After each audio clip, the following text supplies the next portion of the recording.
नमस्कार दोस्तों, एक बार फिर से आपका स्वागत है Rajasthan GK trick YouTube channel पर। दोस्तों, अगर पहले प्रश्न की अपन बात करें तो पहला प्रश्न क्या हो जाएगा? अंग्रेजों से संधि करने वाला राजस्थान का प्रथम राज्य कौन सा था? अंग्रेजों से संधि करने वाला राजस्थान का प्रथम राज्य कौन सा था? कोटा, अलवर, बीकानेर या भरतपुर? तो कौन सा राज्य हो जाएगा? अंग्रेजों से संधि करने वाला प्रथम राज्य हो जाएगा भरतपुर हो जाएगा। कौन सा हो जाएगा? भरतपुर हो जाएगा। कब की थी संधि? संधि की अगर तारीख पूछे, अगर संधि की तारीख पूछे तो 29 सितंबर 1803 में। कब है? 29 सितंबर 1803। बात करें कि भरतपुर के शासक कौन थे उस समय? भरतपुर के शासक थे उस समय महाराजा रणजीत सिंह। कौन थे? महाराजा रणजीत सिंह।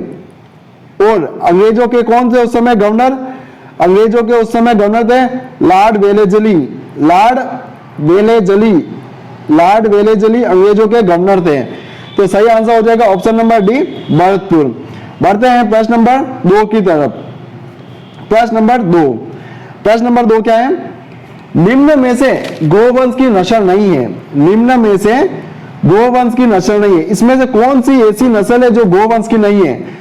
गिर गाय की नस्ल है, मेवाती गाय की नस्ल है, थार पारकर गाय की नस्ल। लेकिन जमुनापुरी किसकी नस्ल है? जमुनापुरी बकरी की नस्ल है। किसकी नस्ल है? जमुनापुरी बकरी की नस्ल है। दोस्तों, आज मैं आपको एक ऐसी ट्रिक बताऊंगा जिसमें गाय से संबंधित सारी नस्लें आपको याद हो जाएगी। मैं बताता हूं आपको एक ट्रिक। दोस्तों, ध्यान से सुनना। क्या है शॉर्ट ट्रिक सुनना। मेव हरी का सारा माल गिरना था। मेव हरी का सारा माल गिरना था। क्या शॉर्ट ट्रिक है? मेव हरी का सारा माल गिरना था। यह शॉर्ट ट्रिक है ना। गाय से संबंधित सारी नस्लें इस शॉर्ट ट्रिक के माध्यम से आपको याद हो जाएगी। क्या है? मेव हरी का सारा माल गिरना था। मेव से हो जाएगी मेवाती। क्या हो जाएगी? मेव से हो जाएगी मेवाती हो जाएगी। हरी से हो जाएगी हरियाणवी। हरी से क्या हो जाएगी? हरियाणवी। हरी से हो जाएगी हरियाणवी। का से हो जाएगी कॉकरेज। का से क्या हो जाएगी? कॉकरेज। सा से क्या हो जाएगी? सांचोरी। सा से हो जाएगी सांचोरी। रा से क्या हो जाएगी? रा से हो जाएगी राठी। रा से राठी। माल से मालवी। माल से क्या हो जाएगी? मालवी हो जाएगी। गिर से क्या हो जाएगी? गिर से हो जाएगी गिर नस्ल। और ना से क्या हो जाएगी? नागौरी। ना से हो जाएगी नागौरी। और था से क्या हो जाएगी? थार पारकर। क्या हो जाएगी? थार पारकर। इस प्रकार गाय से संबंधित सारी नस्लें आपको इस ट्रिक के माध्यम से याद हो जाएगी। पुनः एक बार इस ट्रिक को मैं रिपीट कर रहा हूं। मेव हरी का सारा माल गिरना था। मेव से हो जाएगी मेवाती। हरी से हो जाएगा हरियाणवी। का से हो जाएगा कॉकरेज। सा से हो जाएगा सांचोरी। रा से हो जाएगा राठी। माल से हो जाएगा मालवी। गिर से हो जाएगा गिर। ना से हो जाएगी नागौरी। और थार से हो जाएगा थार पारकर। तो दोस्तों, इसका सही आंसर हो जाएगा ऑप्शन नंबर 2 का, ऑप्शन नंबर बी, जमुनापुरी जो बकरी की नस्ल है। बढ़ते हैं प्रश्न नंबर 3 की ओर। प्रश्न नंबर 3, राजस्थान की किस नदी को स्थानीय भाषा में वन की आशा कहा जाता है? स्थानीय भाषा में वन की आशा कहा जाता है। कौन सी नदी हो जाएगी? माई नदी, बनास नदी, सोम नदी या चंबल नदी? दोस्तों, कौन सी नदी हो जाएगी? तो अपनी नदी हो जाएगी बनास नदी हो जाएगी। कौन सी नदी हो जाएगी? बनास नदी जो राजस्थान के कितने जिलों में प्रवाहित होती है? राजस्थान के 7 जिलों में प्रवाहित होती है। बनास नदी राजस्थान के 7 जिलों में प्रवाहित होती है। इस नदी का उद्गम कहां से होता है? इस नदी का उद्गम होता है खमनोर की पहाड़ियों से होता है। कहां से इस नदी का उद्गम होता है? खमनोर की पहाड़ी से इस नदी का उद्गम होता है। कहां से होता है उद्गम? खमनोर की पहाड़ी। और खमनोर की पहाड़ी कहां पर है? खमनोर की पहाड़ी राजसमंद जिले में। कौन से जिले में? राजसमंद जिले में। और राजस्थान के कितने जिलों में प्रवाहित होती है? 7 जिलों में प्रवाहित होती है। पहले पे 1 नंबर पे आ जाएगा कौन सा? राजसमंद। दूसरे पे आ जाएगा चित्तौड़। तीसरे पे आ जाएगा भीलवाड़ा। चौथे पे आ जाएगा शाहपुरा। 5वें पे आ जाएगा केकड़ी। 6ठे पे टोक। और 7वें पे सवाई माधोपुर में चलते हुए चंबल नदी में यह मिल जाती है। तो पहले नंबर पे आ जाएगा राजसमंद, दूसरे पे आ जाएगा चित्तौड़, तीसरे पे भीलवाड़ा, चौथे जिले में हो जाएगी शाहपुरा, केकरी, टोक और सवाई माधोपुर होते हुए यह चंबल नदी में मिल जाती है। वन की आशा, वन की आशा को अपन इंग्लिश में क्या बोलते हैं? Forest, hope of forest, hope of forest. कौन सी नदी को होप ऑफ फॉरेस्ट के नाम से भी जाना जाता है? होप यानी आशा of forest, hope of forest. कौन सी नदी को जाना जाता है? बनास नदी को जाना जाता है। तो इसका सही आंसर हो जाएगा प्रश्न नंबर 3 का ऑप्शन नंबर बी, बनास नदी। बढ़ते हैं प्रश्न नंबर 4 की ओर। प्रश्न नंबर 4, बेगू जो अभी वर्तमान में कहां पर है? चित्तौड़ में। बेगू जो चित्तौड़ में है, किसान आंदोलन का नेतृत्व किसने किया था? बेगू में जो चित्तौड़, बेगू चित्तौड़ में जो किसान आंदोलन हुआ था उसका नेतृत्व किसने किया था? विजय सिंह पथिक ने, राम नारायण चौधरी ने, जय नारायण व्यास ने या गोकुलभाई भट्ट ने? किसने किया था? तो राम नारायण चौधरी ने, राम नारायण चौधरी ने बेगू किसान आंदोलन का नेतृत्व किया था। बात करें बेगू किसान आंदोलन कब प्रारंभ हुआ था, कब इसका उद्घाटन हुआ था? बेगू किसान आंदोलन कब शुरू हुआ था? तो 1921 में यह आंदोलन शुरू हुआ था। जिसका नेतृत्व कौन कर रहे थे? जिसका नेतृत्व राम नारायण चौधरी जिसका नेतृत्व कर रहे थे। जब यह आंदोलन हुआ था तो अंग्रेजों द्वारा जब गोलाबारी हुई, तो इसमें दो नेता शहीद हो गए थे। कौन दो नेता थे? रूपा जी व कृपा जी दो नेता शहीद हो गए थे। कौन से आंदोलन से संबंधित है रूपा जी व कृपा जी? बेगू किसान आंदोलन से संबंधित है। रूपा जी और कृपा जी इस आंदोलन में शहीद हो गए थे। यह आंदोलन 1921 में प्रारंभ हुआ था बेगू चित्तौड़गढ़ में। 1921 में प्रारंभ हुआ था बेगू किसान आंदोलन, जो इसका नेतृत्व राम नारायण चौधरी द्वारा किया गया था। सही आंसर हो जाएगा option number B, Ram Narayan Chaudhary. बढ़ते हैं प्रश्न नंबर 5 की ओर। हाल ही में राजस्थान के किस वन्य जीव अभ्यारण्य को राज्य का चौथा बाघ संरक्षित क्षेत्र अनुमोदित किया गया है? राज्य का चौथा टाइगर रिजर्व क्षेत्र घोषित किया गया है। किसे किया गया है? रणथंभौर टाइगर रिजर्व को, रामगढ़ विजदारी को, धौलपुर को या कुंभलगढ़ को? तो क्या हो जाएगा इसका सही आंसर? रामगढ़ विजदारी अभ्यारण्य को। रामगढ़ विजदारी अभ्यारण्य को जिसे चौथा टाइगर रिजर्व घोषित किया गया है। अभी वर्तमान में कितने टाइगर रिजर्व हैं? वर्तमान में 6 टाइगर रिजर्व है। पहला टाइगर रिजर्व कौन सा हो जाएगा? Ranthambore tiger reserve. दूसरा क्या हो जाएगा? दूसरा हो जाएगा सरिस्का। तीसरा क्या हो जाएगा? तीसरा हो जाएगा अपने मुकुंदरा हिल्स। चौथा हो जाएगा रामगढ़ विजदारी और पांचवा हो जाएगा अपने धौलपुर, सर मथुरा, करौली और छठा हो जाएगा कुंभलगढ़। पहला हो जाएगा रणथंभौर टाइगर रिजर्व, दूसरा सरिस्का, तीसरा मुकुंदरा हिल्स और चौथा रामगढ़ विजदारी। पांचवा टाइगर रिजर्व की बात करें तो धौलपुर, जो कहां पर है? करौली में स्थित है। पांचवा हो जाएगा कुंभलगढ़ टाइगर रिजर्व। इस प्रकार अभी वर्तमान में 6 टाइगर रिजर्व घोषित किए गए हैं, जिसमें सबसे प्राचीन है अपने रणथंभौर टाइगर रिजर्व। बढ़ते हैं प्रश्न नंबर 6 की ओर। प्रश्न नंबर 6 क्या है? हल्दी घाटी के युद्ध में महाराणा प्रताप की सेना का हरावल का नेतृत्व कौन कर रहा था? हल्दी घाटी के युद्ध में महाराणा प्रताप की सेना का हरावल पक्ष का नेतृत्व कौन कर रहा था? दोस्तों, सेना के 2 पक्ष होते हैं ना। सेना होती है, सेना के 2 भाग होते हैं। एक तो होता है हरावल भाग, एक होता है चंदावल भाग। एक होता है हरावल भाग और एक होता है, कौन सा भाग होता है? चंदावल भाग होता है। कौन सा भाग होता है? चंदावल भाग होता है। जो हरावल भाग है, हरावल बाग का नेतृत्व कर रहे थे हकीम खान सूरी। कौन कर रहे थे? हकीम खान सूरी। जबकि चंदावल बाग का नेतृत्व कौन कर रहे थे? पुंजा बिल कर रहे थे। कौन कर रहे थे? पुंजा बिल। तो इसका सही आंसर हो जाएगा ऑप्शन नंबर ए, हकीम खान सूरी, जो हरावल बाग का नेतृत्व कर रहे थे। जबकि चंदावल बाग कौन कर रहे थे? पुंजा बिल। हरावल बाग होता है सेना का अग्रभाग, सेना की टुकड़ी का अग्रभाग। ये होता है चंदावल, सेना की टुकड़ी का पीछे का भाग है ना। तो इसका सही आंसर हो जाएगा हकीम खान सूरी। बढ़ते हैं प्रश्न नंबर 7 की ओर। रिको ने राजस्थान में कितने एग्रो फूड पार्क स्थापित किए हैं? रिको ने राजस्थान में कितने एग्रो फूड पार्क विकसित किए हैं? अभी वर्तमान में कितने एग्रो फूड पार्क विकसित हुए हैं? एग्रो फूड पार्क अभी वर्तमान में कितने हैं?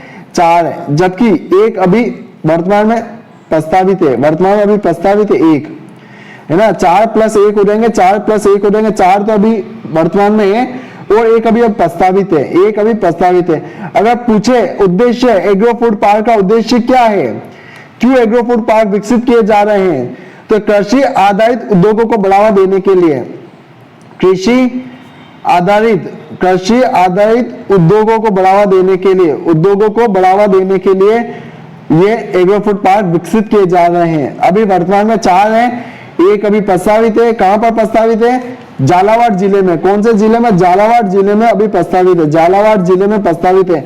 बात करें 4 किस जिले में? सही आंसर हो जाएगा ऑप्शन नंबर ए 4। पूछे अगर ये 4 तो कौन सा जिला हो जाएगा? कोटा, जोधपुर, गंगानगर और अलवर। कोटा, जोधपुर, गंगानगर और अलवर, ये 4 जिलों में तो एग्रो फूड पार्क विकसित हुए हैं। और अभी नया जो प्रस्तावित है वो कहां पर प्रस्तावित है? झालावाड़ जिले में। तो सही आंसर हो जाएगा ऑप्शन 4। बढ़ते हैं प्रश्न नंबर 5 की ओर। प्रश्न नंबर 5, चोखालाव महल राजस्थान के किस किले में स्थित है? चोखालाव महल राजस्थान के किस किले में स्थित है? बीकानेर में, जोधपुर में, जैसलमेर में, उदयपुर में। कौन से किले में स्थित है? तो जोधपुर में स्थित है। कौन से किले में स्थित है? जोधपुर में स्थित है। जोधपुर में चोखालाव का किला। दोस्तों जोधपुर में एक किला और स्थित है, कौन सा? मेहरानगढ़ का किला। मेहरानगढ़ का किला, इसी मेहरानगढ़ के किले को मयूर ध्वज के नाम से भी जाना जाता है। इस मेहरानगढ़ किले की नींव 1459 में किसने रखी थी? करणी माता ने रखी थी। करणी माता ने रखी थी। किसने रखी थी? करणी माता द्वारा इस मेहरानगढ़ किले की नींव रखी गई थी 1459 में।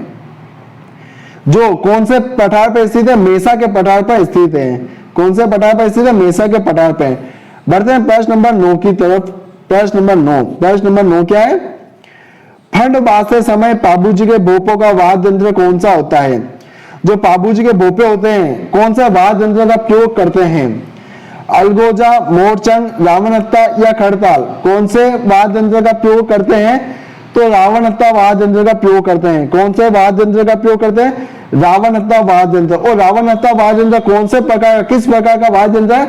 ये तत्वाद्य यंत्र है। कौन सा वाद्य यंत्र? तत्वाद्य यंत्र है। तत्वाद्य यंत्र है। कौन सा वाद्य यंत्र? तत्वाद्य यंत्र, जिन्हें तारों के माध्यम से बजाया जाता है। पाबूजी के भोपे रावणहत्ता वाद्य यंत्र का प्रयोग करते हैं पाबूजी की फंड बांधते समय। पाबूजी की फंड की बात करें तो पाबूजी की फंड कौन सी फंड है? चांदी की फंड है। कौन सी फंड है? चांदी की फंड है। और सबसे राजस्थान के लोक देवताओं से सबसे छोटी फंड, राजस्थान के लोक देवताओं में सबसे छोटी फंड, सबसे छोटी फंड किसकी है? सबसे छोटी फंड पाबूजी की है। सबसे छोटी फंड किसकी है? सबसे छोटी फंड पाबूजी की है। जो चांदी की फंड है राजस्थान के लोक देवताओं में सबसे छोटी फंड पाबूजी की है। रावणहत्ता वाद्य यंत्र का प्रयोग करते हुए डूंगर जी और जवाहर जी की कथा भी बांची जाती है। डूंगर जी और जवाहर जी की फंड भी यानी उनकी कथाएं भी बांची जाती है। तो एक प्रश्न यहाँ से और भी बनता है कि डूंगर जी और जवाहर जी की कथा वाचते समय कौन सी फंड का प्रयोग किया जाता है? कौन सी फंड का प्रयोग किया जाता है? रावणहत्ता फंड का प्रयोग किया जाता है। रावणहत्ता वाद्य यंत्र का प्रयोग किया जाता है। जबकि पाबूजी की फंड वाचते समय भी रावणहत्ता वाद्य यंत्र का प्रयोग किया जाता है। तो सही आंसर हो जाएगा ऑप्शन नंबर सी, रावणहत्ता। बढ़ते हैं प्रश्न नंबर 10 की ओर। भारतीय डाक विभाग ने किस लोक देवता की फंड पर डाक टिकट जारी किया गया था? किस लोक देवता की फंड पर डाक टिकट जारी किया गया? पाबूजी, रामदेव जी, देवनारायण जी या तेजा जी। ऑप्शन आपके सामने है, 4 ऑप्शन आपके सामने, रामदेव जी, पाबूजी, देवनारायण जी या तेजा जी। तो क्या हो जाएगा? देवनारायण जी हो जाएगा दोस्तों। क्या हो जाएगा? देवनारायण जी हो जाएगा। लोक देवता पाबूजी की फंड पर डाक टिकट जारी हुआ था। कब डाक टिकट जारी हुआ था? 1992 में हुआ था। पूछे अगर एग्जाम में ना पूछे, एग्जाम में कब हुआ था? 1992 में। राजस्थान की सबसे प्राचीन फंड है, राजस्थान की सबसे प्राचीन व सबसे लंबी फंड है। सबसे प्राचीन व सबसे लंबी फंड है किसकी? देवनारायण जी की। और कौन से वाद्य यंत्र का प्रयोग किया जाता है अगर पूछे एग्जाम में? तो दोस्तों कमेंट करके बताना, लोक देवता देवनारायण जी की फंड में कौन सी वाद्य यंत्र का प्रयोग किया जाता है? कमेंट करके बताना दोस्तों, कौन सा वाद्य यंत्र का प्रयोग किया जाता है। दोस्तों एक प्रश्न यहां से और पूछा जाता है कि यह फंड कौन से लोगों द्वारा, कौन से भोपे द्वारा बांची जाती है? जो देवनारायण जी की फंड है यह कौन से भोपे द्वारा बांची जाती है? यह बांची जाती है अविवाहित भोपे द्वारा बांची जाती है। कौन से? अविवाहित भोपे द्वारा बांची जाती है। अविवाहित भोपे द्वारा बांची जाती है। अविवाहित भोपे द्वारा बांची जाती है। राजस्थान की सबसे प्राचीन और सबसे लंबी फंड है, किसकी है? राजस्थान की सबसे प्राचीन और सबसे लंबी फंड है देवनारायण जी की फंड है। प्रश्न नंबर 11, प्रश्न नंबर 11 क्या है? मारवाड़ में बामनी क्या था? मारवाड़ में बामनी क्या है? कलात्मक जूतियां, ओढ़नी का प्रकार, राजस्व कर या सिंचाई करने का औजार? क्या है मारवाड़ में बामनी? यह एक ओढ़नी का प्रकार है। क्या है? ओढ़नी का प्रकार। ऑप्शन नंबर बी इसका करेक्ट आंसर हो जाएगा, बामिनी जो ओढ़नी का प्रकार है। प्रश्न नंबर 12, प्रश्न नंबर 12 क्या है? ताराबाद की ओढ़नी, ताराबाद की ओढ़नी राजस्थान के किन स्त्रियों द्वारा पहनी जाती है? राजपूत महिलाओं द्वारा, गुज्जर महिलाओं द्वारा, आदिवासी महिलाओं द्वारा या जाट महिलाओं द्वारा? जो ताराबाद की ओढ़नी है किन स्त्रियों द्वारा पहनी जाती है? किन स्त्रियों द्वारा पहनी जाती है? आदिवासी महिलाओं द्वारा पहनी जाती है। कौन सी स्त्रियों द्वारा? आदिवासी महिलाओं द्वारा। दोस्तों यहां से एक प्रश्न और पूछा गया है एग्जामिनर ने, यहां से एक प्रश्न और पूछा गया है, ताराबाद की ओढ़नी के अलावा कौन सी ओढ़नी हो जाएगी? कि केरी बात की ओढ़नी। कौन सी ओढ़नी? केरी बात की ओढ़नी। एक और हो जाएगी कौन सी? ज्वार बात की ओढ़नी, ज्वार बात की ओढ़नी। एक हो जाएगी कटकी बात की ओढ़नी, लहर बात की ओढ़नी, पावली बात की ओढ़नी। ये सारी ओढ़नियां महिलाएं, आदिवासी महिलाओं द्वारा पहनी जाती है। ताराबाद की ओढ़नी, लहर बात की ओढ़नी, पावली बात की ओढ़नी, कटकी बात की ओढ़नी, ज्वार बात की ओढ़नी और केरी बात की ओढ़नी, सभी ओढ़नियां आदिवासी महिलाओं द्वारा पहनी जाती है। तो करेक्ट आंसर हो जाएगा ऑप्शन नंबर सी, आदिवासी महिलाएं। बढ़ते हैं प्रश्न नंबर 13 की ओर। प्रश्न नंबर 13, प्रश्न नंबर 13 क्या है? राजस्थान के एकीकरण के सप्तम चरण जो 1 नवंबर 1956 को संपूर्ण हुआ था, किन क्षेत्रों को सम्मिलित किया गया था? जो सप्तम चरण था 1 नवंबर 1956 को, जिसमें राजस्थान अपने वर्तमान स्वरूप में आ गया था, उसमें किस क्षेत्र को सम्मिलित किया गया था? मत्स्य संघ, जयपुर, सिरोही या अजमेर और आबू? किसे सम्मिलित किया गया था? तो अजमेर और आबू को सम्मिलित किया गया था सप्तम चरण में। पूछे किस सिफारिश पर किया गया था? किसकी सिफारिश पर किया गया था? तो फजल अली की सिफारिश पर किया गया था। किसकी सिफारिश पर? फजल अली की सिफारिश पर किया गया था। तो राजस्थान के एकीकरण के सप्तम चरण जो 1 नवंबर 1956 को कंप्लीट हो गया था, उसमें किस क्षेत्र को सम्मिलित किया गया था? ऑप्शन नंबर डी, अजमेर और आबू को सम्मिलित किया गया था। प्रश्न नंबर 14, गागरोन का किला किस 2 नदियों के मध्य में स्थित है? गागरोन का किला कौन सी 2 नदियों के मध्य स्थित है? ऑप्शन आपके सामने है, चंबल और बेड़ाच, बनास और लूनी, सुकड़ी और खाली और काली सिंध और आहू। कौन सी 2 नदियां हो जाएगी? तो काली सिंध और आहू नदियां हो जाएगी। कौन सी नदियां हो जाएगी? काली सिंध और आहू नदियां हो जाएगी। काली सिंध और आहू नदी, इसी काली सिंध और आहू नदी के किनारे गागरोन का दुर्ग स्थित है। गागरोन का दुर्ग स्थित है और गागरोन दुर्ग के किनारे ही, गागरोन दुर्ग के किनारे ही मीठे शाह की दरगाह स्थित है। किसकी दरगाह स्थित है? मीठे शाह की दरगाह स्थित है। यहाँ पर ही दर्जी समुदाय यानी जो दर्जी समुदाय होते हैं उनके आराध्य देव संत पिपाजी की समाधि भी स्थित है। संत पिपाजी की समाधि भी स्थित है। किनकी समाधि स्थित है? संत पिपाजी की समाधि स्थित है, जो दर्जी समुदाय के आराध्य देव है। आराध्य देव संत पिपाजी की समाधि भी स्थित है। बढ़ते हैं प्रश्न नंबर 15 की ओर। प्रश्न नंबर 15, कौन सी मृदा राजस्थान में कपास फसलों के लिए उत्पादन हेतु सर्वाधिक उपयुक्त है? कौन सी मिट्टी राजस्थान में कपास की फसलों के लिए उपयुक्त होती है? ऑप्शन आपके सामने है, मिश्रित लाल और काली मिट्टी, भूरी जलोढ़ मिट्टी, मध्यम काली मृदा या भूरी रेतीली मिट्टी। कौन सी मिट्टी हो जाएगी? मध्यम काली मृदा। मध्यम काली मृदा ये हो जाएगी। दोस्तों बात करी जाए कपास की, बात करी जाए कपास की, तो कपास में कौन सी मिट्टी काम में ली जाती है? काली मिट्टी काम में ली जाती है। काली मिट्टी काम में ली जाती है। काली मिट्टी का अगर क्षेत्र पूछे कौन से क्षेत्र में पाई जाती है? यह पाई जाती है दक्षिण पूर्वी क्षेत्रों में, दक्षिण पूर्वी क्षेत्रों में मिलती है। कौन से क्षेत्रों में मिलती है? दक्षिण पूर्वी क्षेत्रों में। अगर जगह पूछे तो कौन सा? हाड़ौती के क्षेत्र में। कौन से क्षेत्रों में मिलती है? हाड़ौती के क्षेत्र में। अगर जिला पूछे तो कोटा, बूंदी, बारा और झालावाड़, कोटा, बूंदी, बारा और झालावाड़ क्षेत्रों में यह काली मिट्टी देखने को मिलती है। तो अब एक प्रश्न के माध्यम से ही लिंक करके आप अनेक प्रश्नों को याद कर सकते हैं दोस्तों। जैसे कपास, कपास है तो कौन सी मिट्टी यूज की जाती है? कौन सी मिट्टी यूज की जाती है? काली मिट्टी यूज की जाती है। कौन से क्षेत्रों में पाई जाती है? दक्षिणी पूर्वी क्षेत्रों में पाई जाती है। कौन से पठार में पाई जाती है? हाड़ौती के पठार में पाई जाती है। कौन से जिलों में पाई जाती है? कोटा, बूंदी, बारा, झालावाड़ जिलों में पाई जाती है।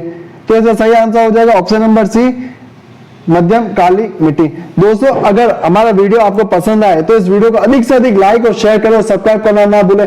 दोस्तों अगर आप हमारे चैनल पर नए आए हैं तो टेलीग्राम ग्रुप से जुड़ जाइए, वहां पर आपको हमेशा इन वीडियो से संबंधित पीडीएफ वहां पर अवेलेबल करा दी जाएगी। तो दोस्तों आज का वीडियो कैसा लगा है कमेंट करके बताएं दोस्तों।